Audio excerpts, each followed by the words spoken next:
Oh, come right in. Oh, George, we've got company, and they're all in uniform.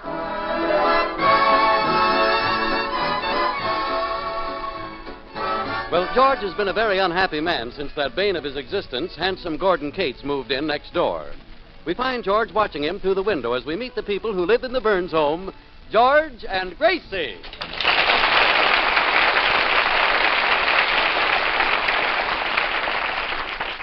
Look at that big gorilla, running around the backyard in his shorts. Thinks he's an athlete. Oh, and now, George, you're just aggravating yourself. Get away from the window. Putting on a show for the neighbors, just because he's got a beautiful body. Oh, don't look at him. Get away from the window. What a conceited guy, showing off his bulging muscles. George, will you please get away from the window? Why? I want to look.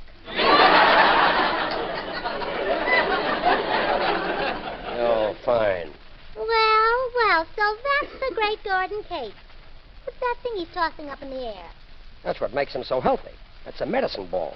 Well, let him have his health. I don't want you swallowing a thing like that.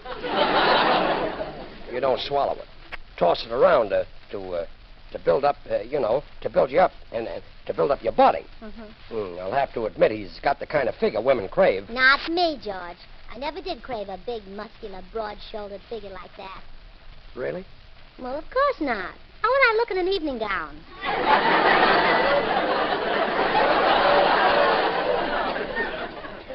Well, anyway, I wish he'd... Hey, look at that. He's pulling the lemons off our tree. Well, the nerve of... I'll put a stop to that. Mr. Cates, you stop picking those lemons. Well, if it isn't the lovely Mrs. Burns. You stop it now.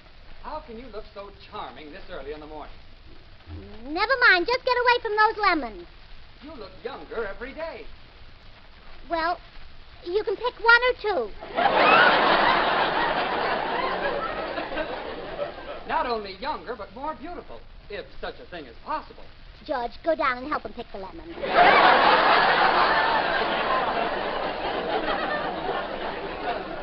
Now, stop that. Cates, get away from those lemons. I don't have to. They're on my side of the fence. Oh, yeah?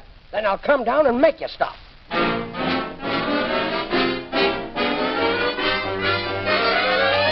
Take that. And that. And take that. There. Now, I've given you a dozen lemons. Are you satisfied? Why, sure. There's no reason for us to be quarrelsome neighbors, George. Now, the lemons on my side of the fence are legally mine. And Gracie is legally mine. Yeah, you big blonde wolf. I suppose just because you've got curly hair and broad shoulders and big muscles, that makes you more attractive than my husband. No, it doesn't. Really? Then what does?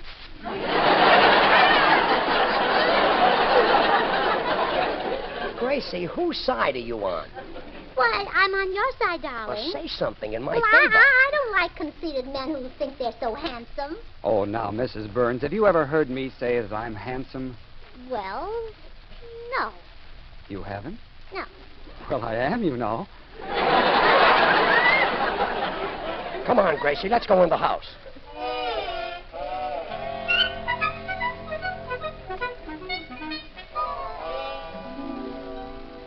Now, George, calm down. Why should you get upset over a nobody like Gordon Cates?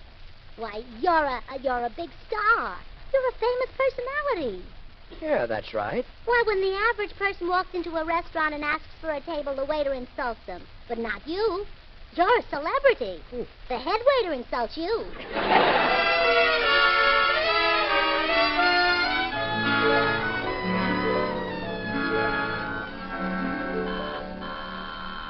Come in. Good morning, Mrs. Burns. Oh, hello, Mr. Postman. Good morning, Mr. Burns. What's good about it? Well, now, look, you'll have to excuse George. Our next-door neighbor has him all upset. You mean handsome Gordon Cates? Yes. He's getting under my husband's skin. Well, he'll fill it out much better than your husband. Mr. Cates has the most beautiful physique I've ever seen. Next to mine, of course. Just look at him racing down the street on that bicycle. Hey, that's my bicycle. I left it in his garage before he moved in. Well, go get it. You bet I will. Hey, Kate, get off that bike. Who do you think you are? Oh, that Mr. Cates is a terrible man. He stole our lemons, and he's stolen George's bicycle. Why, for 2 cents, he'd steal your wife. Have you got change of a nickel? Oh, now, Mr. Postman, surely you don't want to get rid of your wife.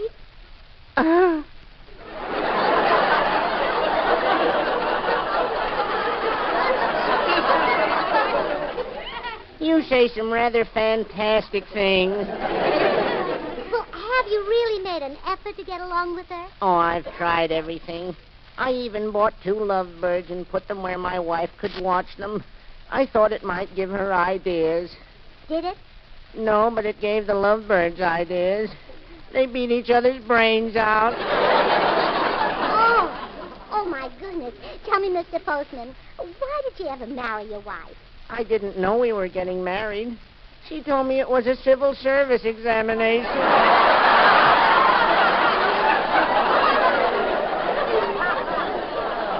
Well, I'd better be running along.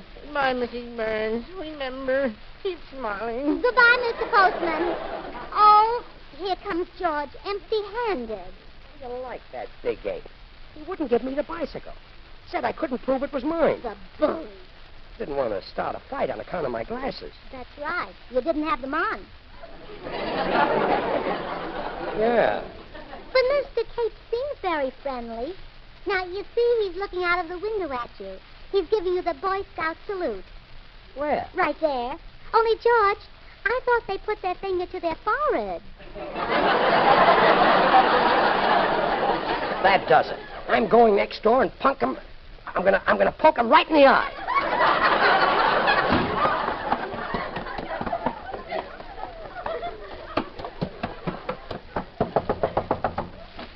Yeah? Cates, you've been asking for this.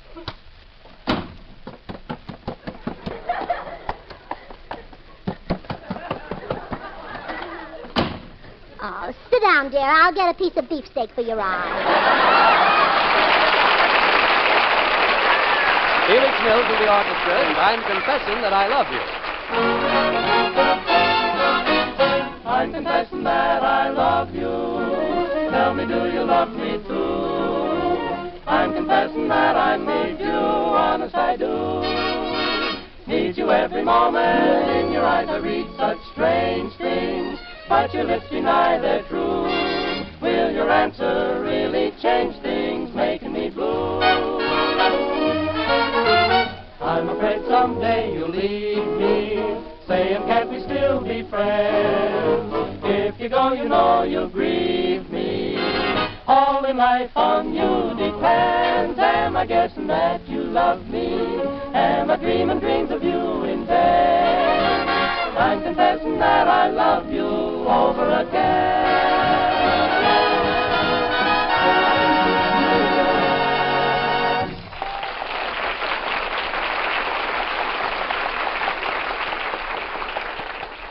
How does your eye feel, dear? Terrible. What a sight I must be. Oh, it's not so bad. You know, I never could decide whether I liked you better with brown eyes or blue eyes. Now you have one of each. That Gordon Cates. Gotta figure a way to get that guy to move. I've got an idea. We'll smear mud all over the front of the house and soap the windows. That's a thought. Sure. And then when he sees how terrible our house looks, he won't want to live next door to it. Forget it, huh? I would, yes.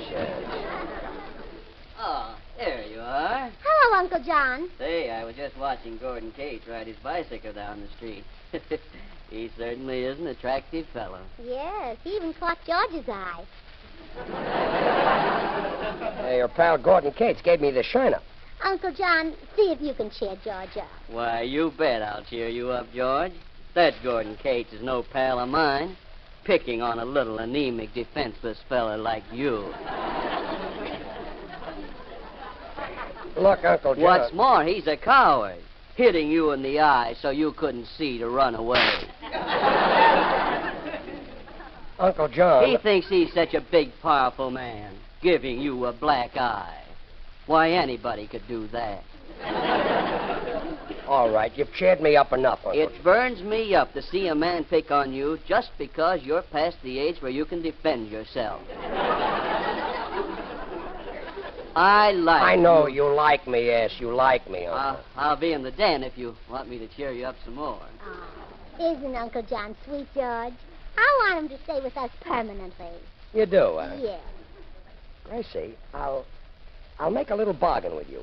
If you can think of a way to get Gordon Cates to move, I'll let your Uncle John stay with him. Oh, how wonderful. I'll run down to the man who rented Mr. Cates the house and see if he has any suggestions. Okay. Now, if Mr. Cates starts anything, you just snub him. Turn your back on him. I will. Oh, on second thought, you better not. If he can hit a small target like your eye, think what he could do to a great big... Never mind, never mind.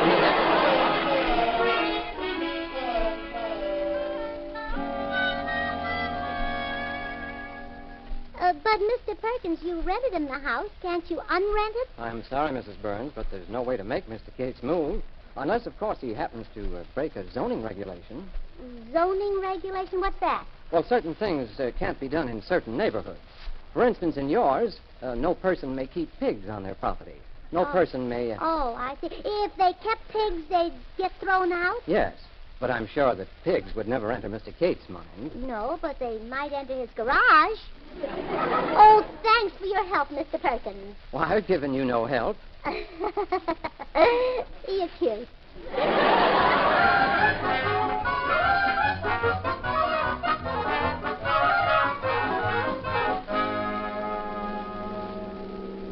Well, it's nice of you to drive me out to the country, Harry. Oh, I'm glad to do it, Gracie, but you haven't told me what you're doing out in the country. Oh, I'm going to buy a pig.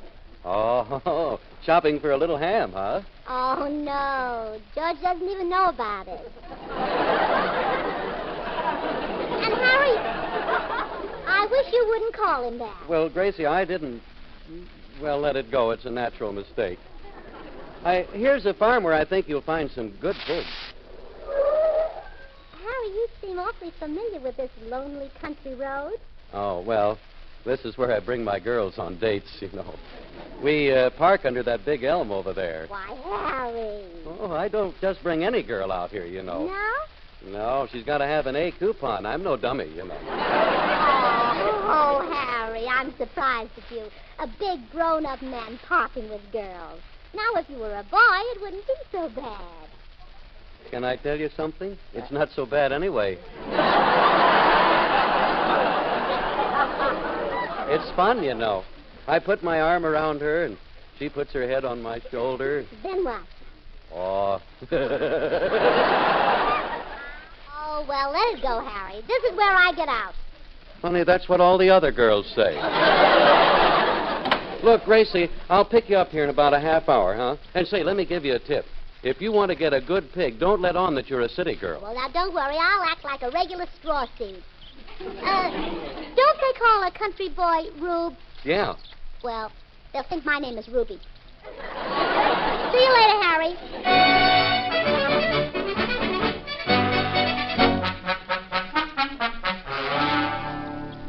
I'm looking for the owner of this farm by Cracky. No need to keep a looking, Mom. I'm her. Oh. Well, I'm Mrs. Burns by Heck. Howdy, Mom. Howdy. Tolerable. Was there anything I could do for you? Yes, I want to buy a pig by gum. What sort of a pig, Mom? A shoat? Well, I don't care how short it is, but it's got to be fat.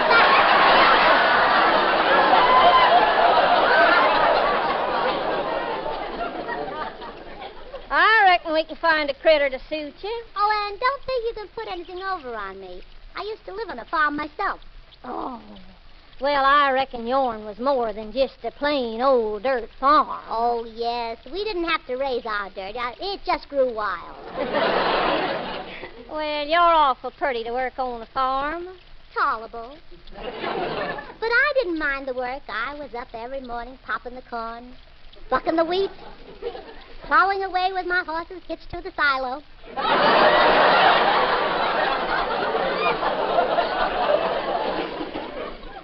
You sure do know a sight about farming, all right.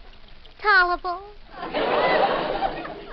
Well, there's all my pigs in the field over yonder. See one you like? Oh, let's see now. Yeah, that one leaning up against the fence looks good. You wouldn't want that pig, ma'am. Why not? It's a sheep.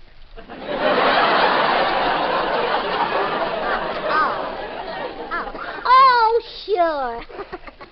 You see, it's still a little chilly, so I thought they might be wearing their winter coats.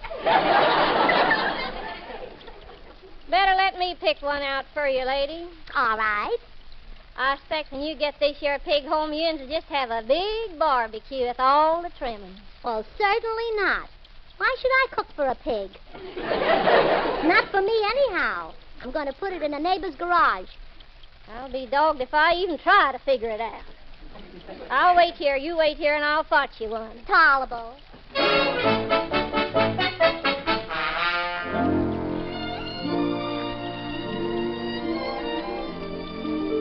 Uncle John, has Gracie come home yet? Oh, I saw her drive up in front with Harry Von Zell a few minutes ago. They unloaded a pig. Gracie bought a pig? I guess so. Well, that's one way to get bacon. Of course, we won't have it long with Gordon Cates next door. He'll steal that just like he stole my lemons and my bicycle. Cheer up, George. Nothing but trouble can come to a man who steals from a poor, defenseless... Now, don't start cheering me up again, Uncle. Well, anyway, George, I'm going next door and get those things back for you. Well, George, your worries are over. Gordon Cates won't be in this neighborhood long. Excuse me. I got something to attend to before he moves. Gracie, how come Cates is leaving? Well, I bought a pig. And a bit of... Oh, no. I put it in his garage. You see, there's a zoning law against having pigs in this neighborhood. So all we have to do now is call the police, and they'll make him move. Why, Gracie, that's downright brilliant. Well, yeah. You didn't know there were two smart members to this family, did you? No. Well, there are. Mother and I both know our way around. Well, this is great. Look at Cates out there in his shorts again. That's just the way the police will find him. Yeah, this time they'll really got to catch him with his pants. You said it. Hand me the phone. This will teach Mr. Gordon Cates that he can't outsmart me. Outsmart who? Outsmart you. Oh. Hello, police headquarters? Listen, there's a man in the 200 block on Cannon Drive raising pigs in his garage. Yeah, you better come right over. Yeah.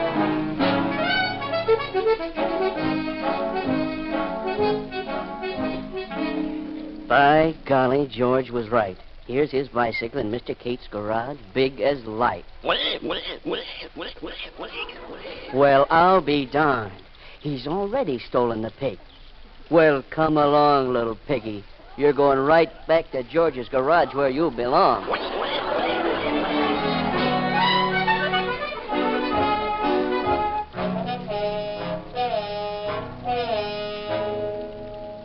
All right, me fine bucko. You'll just stay here in this cell until the judge wants to see you. We'll teach you to raise pigs in a restricted zone. Well, George, you said you wanted to see Gordon Cates inside of a jail. There he is. Where? Coming in the door to bail you out.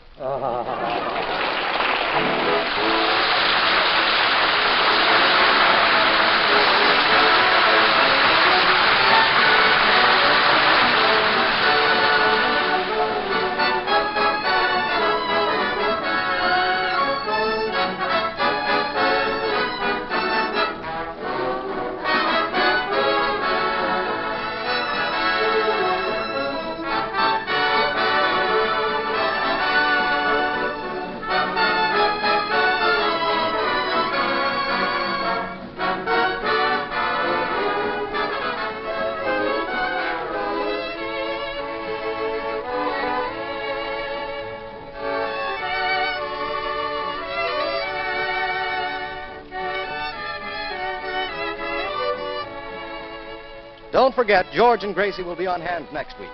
Now, in the time remaining, we bring in Raymond Scott and his distinctive music. Dorothy Collins will handle the vocal chores. Downbeat, Mr. Scott.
alone. Because to tell you the truth, I'll be lonely. I don't mind being lonely when my heart tells me you are lonely too. I'll walk alone. They'll ask me why, and I'll tell them I'd rather. There are dreams I must gather, dreams we fashioned the night you held me tight. I'll always be near you wherever you are, each night in every prayer. If you call, I'll hear you. No matter how far, just close your eyes and I'll be there. Please walk alone and send your love and your kisses to guide me till you're walking beside me. I'll walk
This is the Armed Forces Radio Service.